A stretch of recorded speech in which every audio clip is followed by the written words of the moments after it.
18वीं सदी भारत में अंग्रेजों की पकड़ बनती जा रही थी।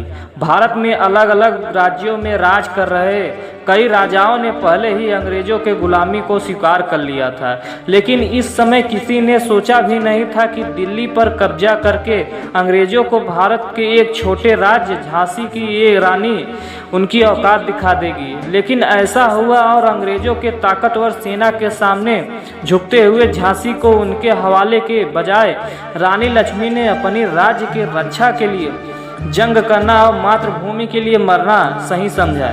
इस तरह झांसी की रानी लक्ष्मीबाई भारतीय इतिहास की पहली ऐसी महिला बनी जिन्होंने अंग्रेजों के खिलाफ आवाज़ उठाई और उन्हें जंग में कड़ी दंड की दी और अपने अंतिम समय तक अंग्रेजों को अपने आप को और अपने छोटे से बेटे को छूने तक नहीं दिया।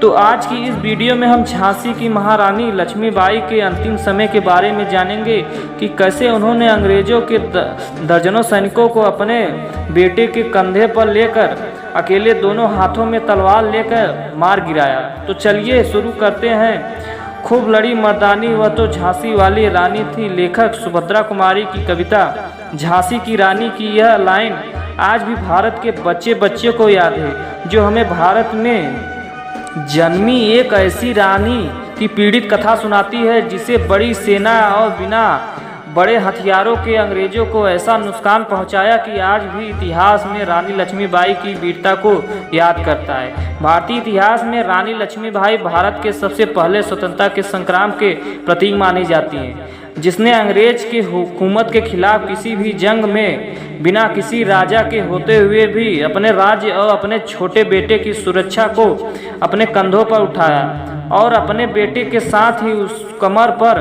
बांधकर अंग्रेजों के बंदूक के सामने दो तलवार लेकर उतर गई।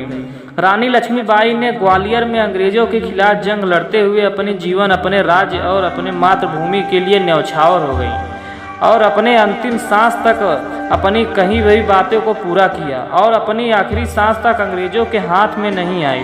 यहाँ तक कि अपने अंतिम समय में रानी लक्ष्मीबाई ने अपने सैनिकों से यह वचन लिया कि किसी भी अंग्रेजों को मेरे शरीर को छूने से पहले वह इस शरीर को नष्ट कर देंगे।